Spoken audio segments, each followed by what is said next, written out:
On the night of Tuesday, June 20, 2012, Ashley Biggs set out for her final pizza delivery of the evening at around 11:45 p.m. What no one realized was that this would be Ashley's last delivery ever. By the following day, her car and lifeless body were discovered in a neighboring county. Investigators quickly identified her killer, but over the years, suspicions mounted.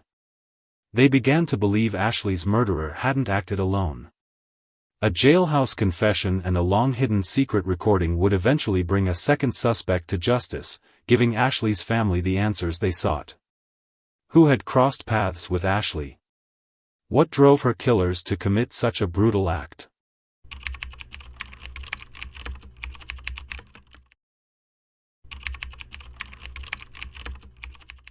With a population of just under 14,000, New Franklin is a small town located in Ohio. It's known for Edgewater State Park and the historic Tudor House. The town boasts stunning views, offering its residents a peaceful, rural experience paired with a relatively affordable cost of living. The people of New Franklin are famous for their friendliness, which gives the town its unique charm. It's also recognized as being 61% safer than other U.S. cities, frequently ranking among the top 100 safest cities in the country. That's why the tragic death of Ashley Biggs shook the community so deeply. Ashley Biggs was born on January 9, 1987, in New Franklin, Ohio. She was an only child raised by her mother, Kimberly Biggs, and her stepfather. Those who knew Ashley described her as a kind, gentle soul, always smiling and full of joy. She was surrounded by a loving family, and at the age of 17, she met Chad Cobb, a 25-year-old man, during a double date at a local skating rink. They fell in love and began a serious relationship, eventually moving in together. A year later, they welcomed a daughter. However, the relationship between Ashley and Chad began to deteriorate. Friends claimed that Chad was abusive, often hitting her. Shortly after their breakup in 2008, Ashley enlisted in the U.S. Army, giving Chad full custody of their daughter. Unfortunately, Ashley was medically discharged due to her severe asthma and returned home to work as a pizza delivery driver for Domino's in Akron, Ohio. She had also started a new relationship with a woman named Brittany Dunson, and they planned to raise her daughter together. After a lengthy legal battle, Ashley was awarded full custody of her daughter, which angered Chad. He began threatening Ashley and Brittany, leading Ashley to obtain a restraining order against him. On the night of June 20, 2012, around 11:42 p.m., a late pizza order came into the Domino's branch in Akron. The caller, identifying herself as Jenny, ordered a half pepperoni, half mushroom pizza. Ashley, working that night, decided to make the delivery.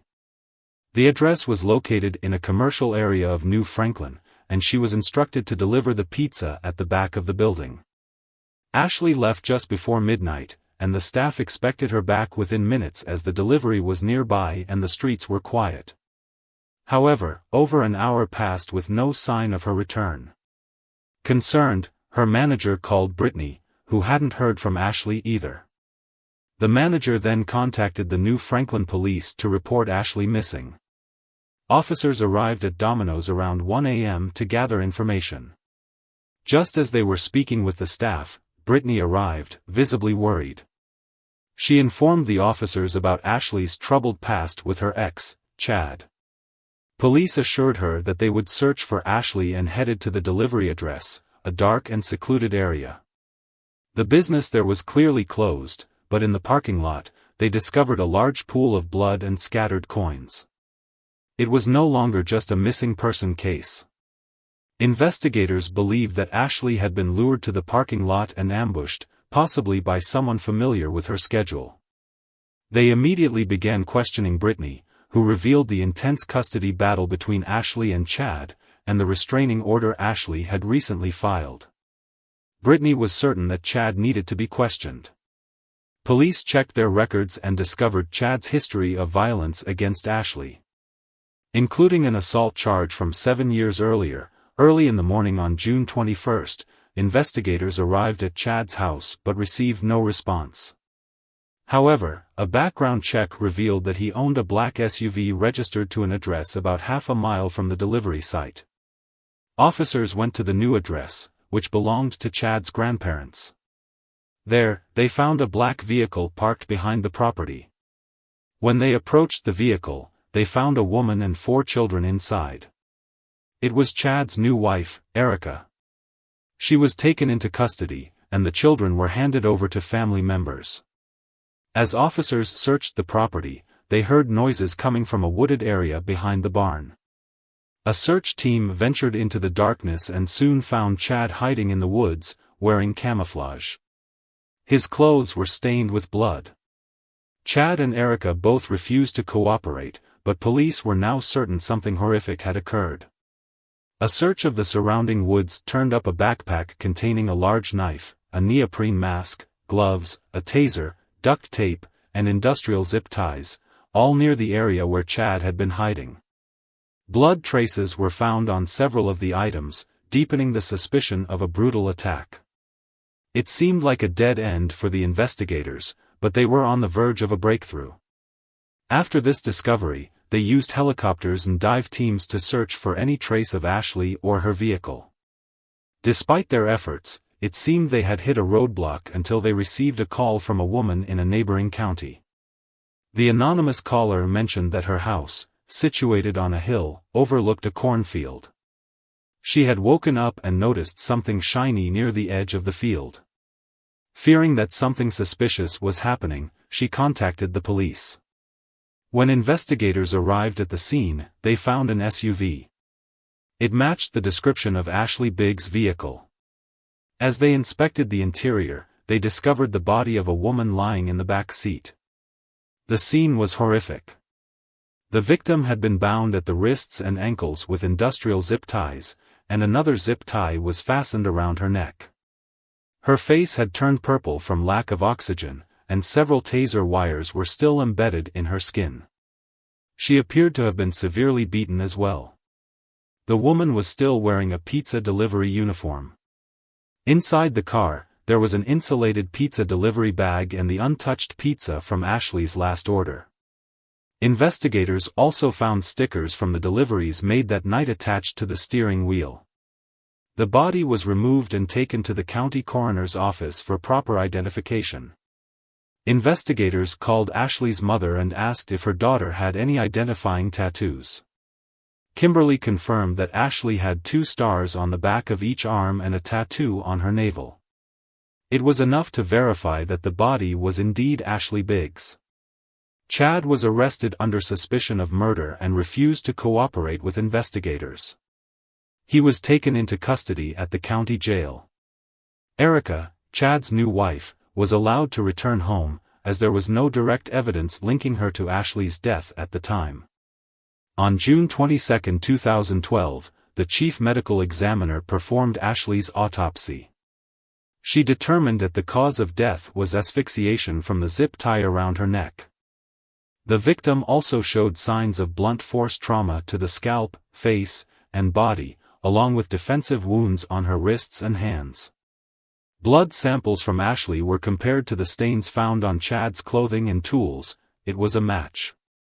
Following Chad's arrest, Ashley's family and friends opened up to investigators about the years of abuse she had endured. Brittany, Ashley's partner, revealed that Chad had started stalking and harassing both women after Ashley was awarded full custody of their daughter. He had threatened them with violence, enraged by the loss of custody in Ashley's new life. On June 24, 2012, Chad was formally charged and arrested for murder. His bail was set at $1.5 million. During his hearing, Chad was informed that he would face the death penalty. However, he later accepted a plea deal on multiple charges, including aggravated murder, aggravated robbery, and kidnapping. On February 26, 2013, Chad pled guilty to all charges and was sentenced to life in prison without the possibility of parole. Although the case seemed closed, one detail lingered in investigators' minds: a woman had placed the pizza order. They suspected Chad needed help transporting the vehicle to the cornfield, and their suspicions pointed toward Erica. However, there was no concrete evidence linking her to the crime at that time. During the initial investigation, officers made an interesting discovery. They found a receipt from a local store for the purchase of a prepaid phone on June 20, 2012. Surveillance footage showed Chad, Erica, and their children leaving the store. Still, this wasn't enough to prove Erica's involvement in the murder. Erica moved on with her life after Chad's arrest. She filed for divorce and began a relationship with Chad's childhood friend, Christopher Michael Stefano. Erica and Mike married and had a baby shortly after Chad's sentencing. However, Chad wasn't pleased with the changes around him, particularly Erica's new life. Though Erica initially brought the children to visit Chad in prison, those visits dwindled as her new marriage progressed, and eventually, they stopped altogether. Around this time, Ashley's daughter began writing letters to her father in prison. In her letters, she described the emotional, physical, and mental abuse she was enduring at the hands of Erica. She spoke of how unhappy she was living with her stepmother and the new family. Chad, growing more frustrated, finally decided to tell the truth. After 4 years in prison, in an unexpected move, Chad wrote a letter to the police. In it, he confessed that it was Erica who made the pizza order under the alias Jenny and revealed that Erica had masterminded the plot. He also told the police that his mother had evidence that could help the case. This was the break the detectives had been waiting for. They contacted Chad's mother, who agreed to meet with them. On January 2, 2018, nearly 6 years after Ashley's murder, she handed over a recording of a conversation she had with Erica 2 years after the murder in March 2014. In the recording, Erica openly discussed the killing and admitted that she was not forced by Chad to lure Ashley with the fake pizza order. When asked why she recorded the conversation, Chad's mother explained that it was insurance for her son.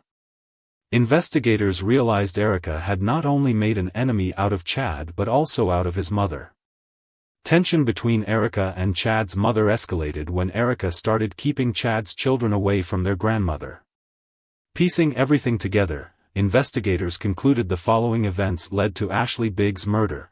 After losing custody of his daughter, Chad became increasingly resentful of Ashley and her new lifestyle. He and Erica conspired to lure Ashley into a trap to silence her. Erica made the call to Domino's on that fateful night, knowing Ashley was on delivery duty. She provided an address in a quiet part of town with little traffic at that hour. Erica then drove herself, the children, and Chad to the location to wait for Ashley.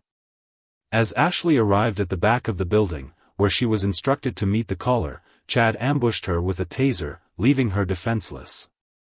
He tied her hands and feet before viciously beating her into unconsciousness. After the brutal assault, he strangled her with a zip tie. Chad then dragged Ashley back to her car and had Erica and the children follow him to the cornfield, where they abandoned her vehicle. Erica later drove Chad back to his grandparents' house, where police would eventually find him. Now armed with Chad's confession, investigators prepared to build a case against Erica. However, it would prove difficult because the man accusing her was her resentful ex-husband, who had already taken the blame for the murder. Yet in the recording, Erica admitted to being involved in the killing and even assisting in it. On November 11, 2019, Erica was arrested and charged with aggravated murder, aggravated robbery, and kidnapping. The prosecution faced an uphill battle as they worked to build a strong case against her. They focused on complicity law, arguing that without Erica's help, Chad wouldn't have been able to carry out the murder. This legal strategy ensured that both Erica and Chad would be held accountable for Ashley's murder, regardless of their respective roles. The prosecution also relied on character witness testimonies from individuals who knew about the conflict between Ashley, Chad, and Erica. A year after Erica's arrest, she was put on trial for her involvement in Ashley Biggs' murder. During opening statements, the prosecution argued that Erica was a key player in the crime and that without her, it wouldn't have happened. They reminded the jury that under the law, anyone who aids, abets, encourages, or associates with another in committing a crime is just as guilty as the principal offender. In contrast, the defense focused on Chad, claiming that he was using this as a way to reduce his own sentence and secure an early release. They painted him as someone who, after 8 years, suddenly decided to implicate Erica for his own benefit. Chad testified remotely about Erica's role in the murder, claiming for the first time that Erica was the one who strangled Ashley. His daughter was also called to the stand, testifying about her relationship with Erica and the abuse she endured. She recounted both good and bad memories with Erica, describing psychological and physical mistreatment, including an incident where Erica forced her to eat dog food. After hearing all the testimony and closing arguments, the jury deliberated for 3 days. On November 25, 2020, they returned to court and found Erica guilty of aggravated murder and murder, though she was acquitted of the aggravated robbery and kidnapping charges. In July 2021, Erica was sentenced to life in prison with the possibility of parole after 30 years. After her sentencing, Erica addressed Ashley's family, saying she would gladly accept any blame if it brought them peace. In July 2022, Erica's conviction was overturned after the Court of Appeals ruled that her rights had been violated due to Chad's remote testimony, which was conducted because of the COVID-19 pandemic. Chad had testified from a separate courtroom, which the court deemed a violation of Erica's constitutional right to a fair trial. A new trial date has yet to be set. In December 2022, Erica requested a reduction in her bail while awaiting a new trial. Prosecutors argued that Erica posed a significant flight risk given her previous conviction for aggravated murder. The judge upheld Erica's original $2 million bail, and she remains in jail awaiting her new trial. Chad and Erica's children are left grappling with the cruelty of their parents' actions, knowing that their decisions destroyed countless lives around them. They, like their half-sister, now grow up without the guidance of either parent.